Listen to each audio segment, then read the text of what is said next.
Hey, I'm Nate. Thanks for joining me again for a few minutes with Nate. As I mention all the time, you know me as Nate Turner. Some people know me as Superman's dad, but I know myself as perhaps the most fortunate, happy father on the planet. Hey, today I want to talk to you a little bit about this place called the Track. So many great things happen for me here. I mean, this used to be our sanctuary. I actually first introduced my son to track and field just before his first birthday.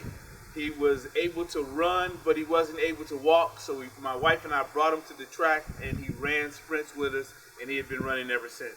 A lot of wonderful things happen here, and I want to share with you some really wonderful things you can do for your child on the track.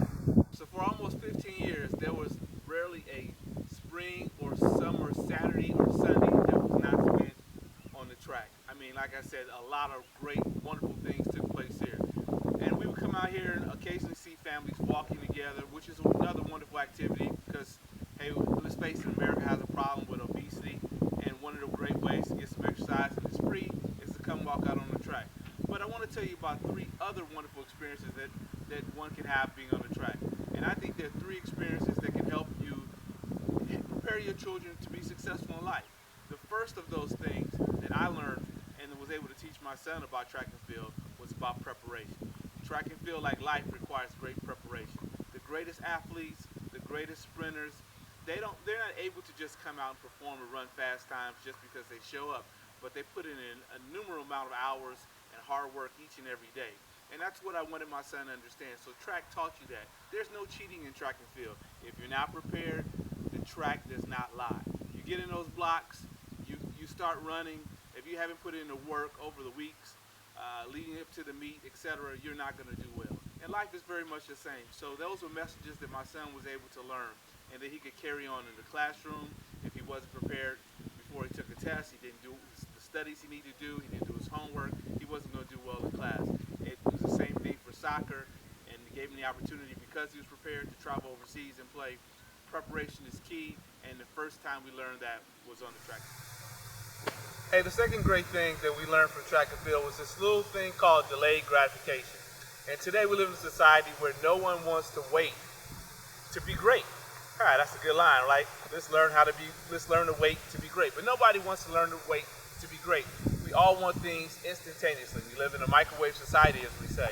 And we raise children that people consider to be entitled.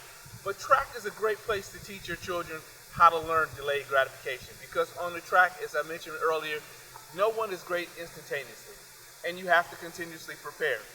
So what we were able to teach my son by running track was that, hey, the bigger goal was to focus on the big races. And the really great track and field athletes probably start training in October, late October, early November at the latest, for a meet that may not be held into June or July. So they spend a lot of time, they elongate the process, and they have to learn to focus on the delayed gratification. Otherwise, they'll burn out. If you're always focusing on the immediate, then you'll miss the big picture, which is what we call the process. As I tell my son all the time, life is not necessarily about a result. Life is about a process. Success is simply just a destination on a roadmap for a lifelong journey. No one is successful all the time. No one is a failure all the time. But when you understand delayed gratification, you can continue to move forward so that you can reach your ultimate goal. And track and field is a great place to teach your children those kinds of lessons. So the third wonderful thing your children can learn on the track is a little thing called focus. And focus, we all know it's hugely important, but sometimes children lose focus. It's important to make sure that they remain focused. And one of the great ways to teach them that, again, is bringing them out on the track. Now, I've got two cones here, and so we used to take these kinds of cones and we used to place them all over the track for my son. And the whole purpose was to remind him that he had a lane that he had to stay in. And oftentimes in life, children have a tendency to look to see what someone else is doing, to see if someone's ahead of them, to see who's coming behind them, instead of simply staying focused and running their race. And the most successful athletes, the most successful track and field people, the most successful business owners, community leaders, politicians, etc., are people who are able to stay in their lane and focus on the things that matter. You can only run your race. You can't run anyone else's race. But when you start looking around, you lose focus. track's a great way to make sure that your children stay focused, and I highly encourage you to give track and field a try. So let's recap. 3 effective, useful techniques to help your child on the road to success, or in this case, to keep your child on the track to success. And the first one of those ways was preparation. And that cannot be understated. Those who fail to plan are those who plan to fail. Don't make it such that your children fail. Make sure they understand the power of preparation. Number 2 was delayed gratification. And I can't restate how important that was. And I think I came up with a saying you can use.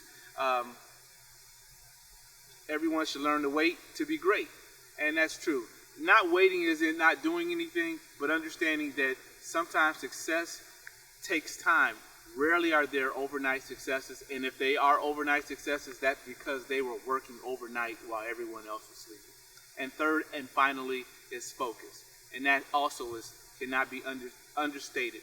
Children today must understand that they have to focus. If they have a dream, if they have a vision, they have to focus. And it's their responsibility to protect that dream, protect that vision in such a way that it is the most important thing in the world.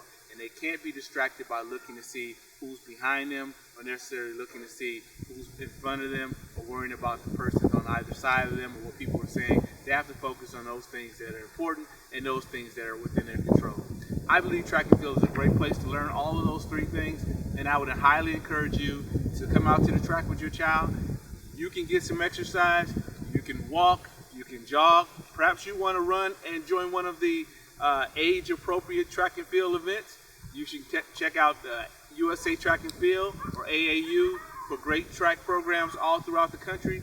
And you can also find programs that if you want to participate as an adult, you can join clubs as well. So this is Nate with just a few minutes with Nate. Hope I didn't take too much of your time. I hope you learned something useful, and we'll see you next time.